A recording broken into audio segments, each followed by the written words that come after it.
And we always talk about stop snitching, but we snitch on ourselves so much. So when you got somebody like Vlad who is giving you a platform to snitch and you think it's a good thing. In exchange for views. In exchange for views.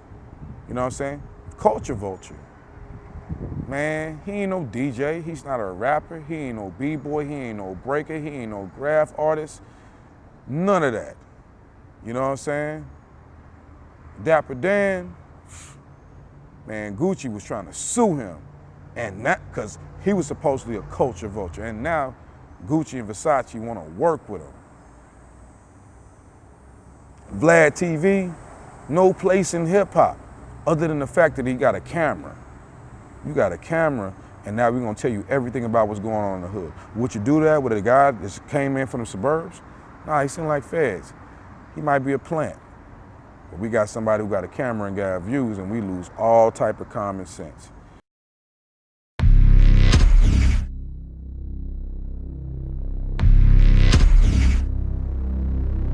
I'm back with Osyrus Bolly, hip-hop historian, social activist, and artist, amongst many other things. Glad to have you here, man.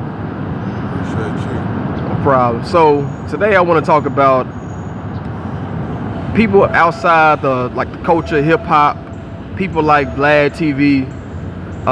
They've seen to build great platforms, and when I say great, I mean like humongous platforms that get interviews and sources from artists that we normally wouldn't get from smaller, black-owned media outlets. I want to get your thoughts on why you think it is that we as a people, we as a hip-hop community, give that access to people like Vlad TV instead of giving it to people of the culture. I mean, us as black people, man, it's a lot of times we always seem to be impressed with people who we don't assume are likely to admire what we do. You know what I'm saying? It's like, I could go rap to a kid on the block and I assume like, yeah, he into hip hop, he into rap music. But then go let me do it in the suburban area and we like, oh, y'all like this too? You know what I'm saying? Like, that's our problem a lot of times, you know what I'm saying? And Vlad TV in particular, man, they just kind of, I'm leery of this guy, man, because you know what I'm saying, like, to me, he seemed like the feds. Like, he seemed like he might be an informant for the government. His method of questioning when it pertains to like events that might be crimes, it's always like similar to like the interrogation room. Really? He won't detail after detail. It's like viewing a deposition.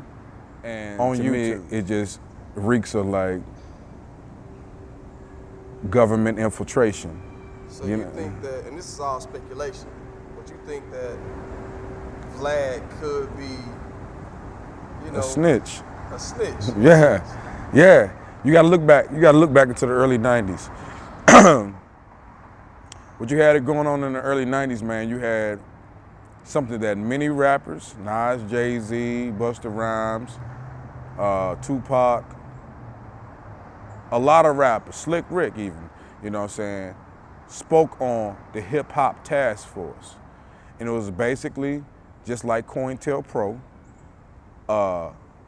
something that the FBI put together to infiltrate the industry of hip hop.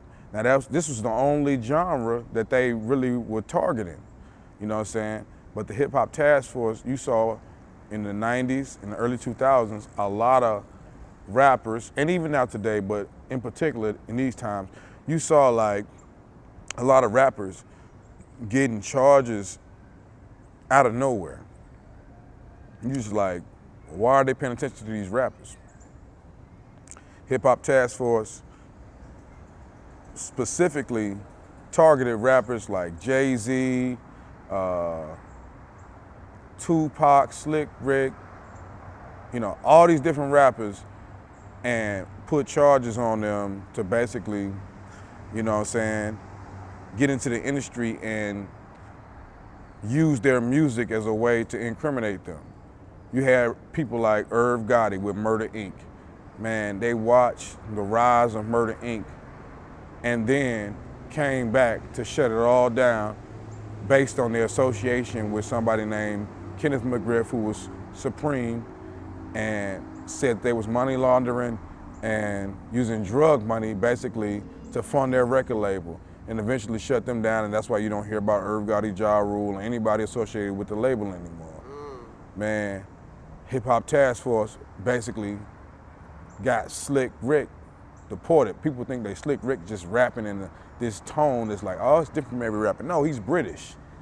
And so they basically found charges basically to like not allow him to have a green card or whatever it is to be a US citizen and ship him back to Britain. You know what I'm saying? Jay-Z, the stabbing incident, following him around, basically waiting for an opportunity to stick a charge on him. And the Hip Hop Task Force was something that many rappers couldn't avoid because of the spotlight. And you think about it, you go back and you say, look at the civil rights movement, and you see the infiltration of the Nation of Islam with Malcolm X. You see the infiltration of the Black Panther Party. But then you look at the civil rights movement from outside of the militant aspect between the Nation of Islam and the Black Panther Party. How was the civil rights movement infiltrated? Okay, well, Ernest Withers was a photographer who basically was an FBI informant the whole time he had any type of prominence. And he was there when... Who was Ernest Withers? So a famous photographer, you can go look his name up, Ernest Withers. Famous photographer, he was there when Martin Luther King was assassinated. He dies in the 2000s, early 2000s, late 2000s, whatever. And years later, it comes out that he has paperwork saying that he was an FBI informant during the entire time he was taking pictures during the civil rights movement.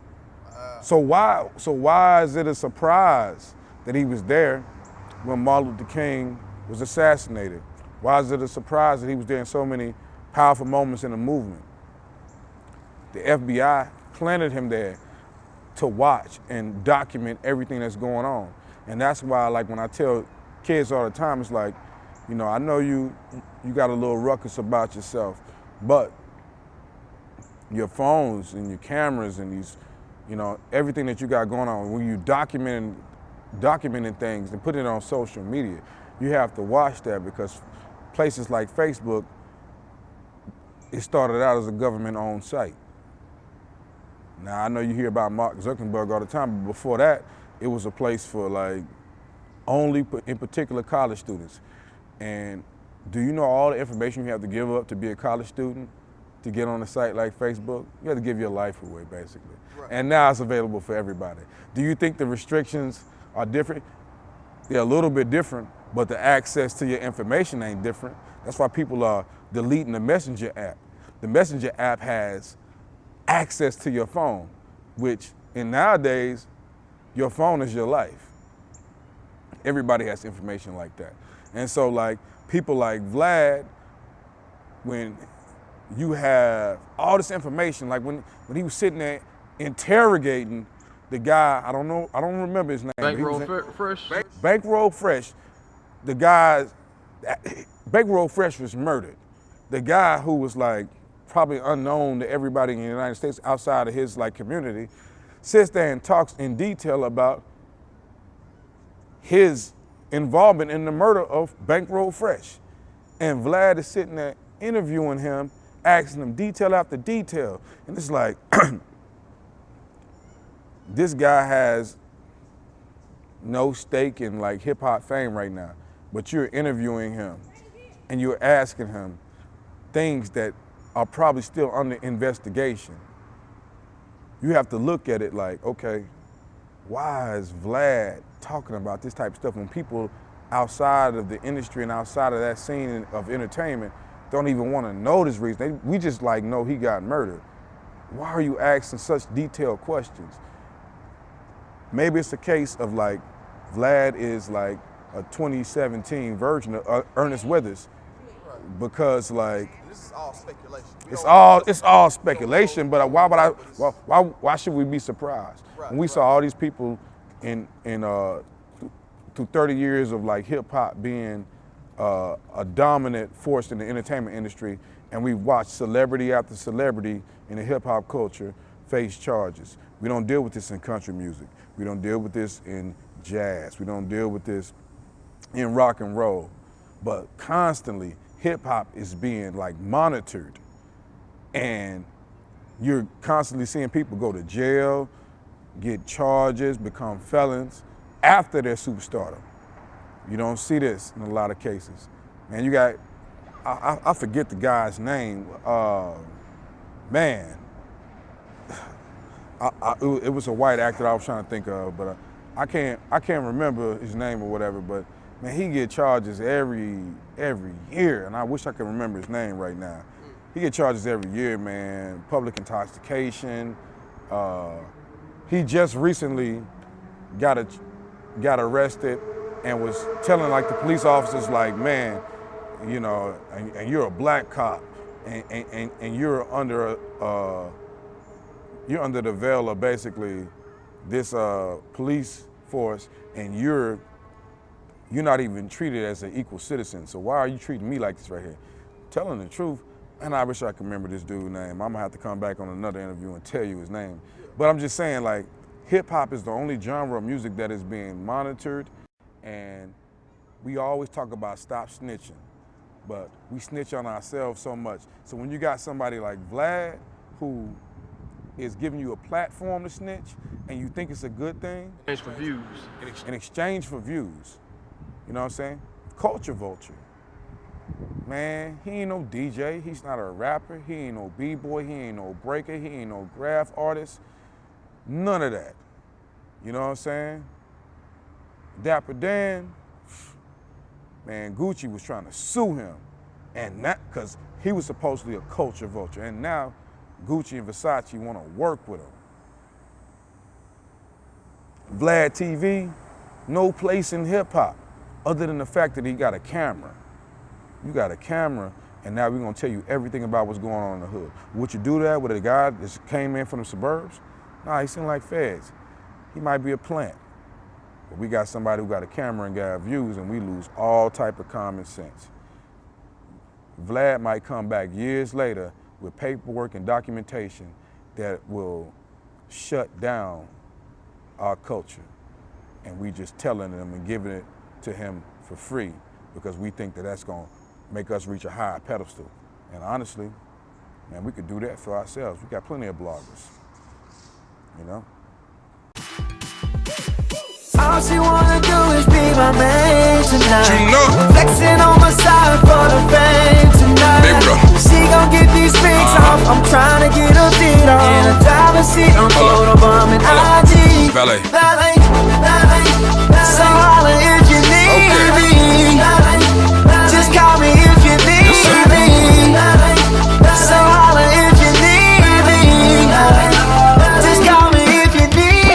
I'm taking this, I got the options. Trilling through my phone, I got hella options. All on my own, don't need no clothes. She know my rep, they love the gossip. I don't know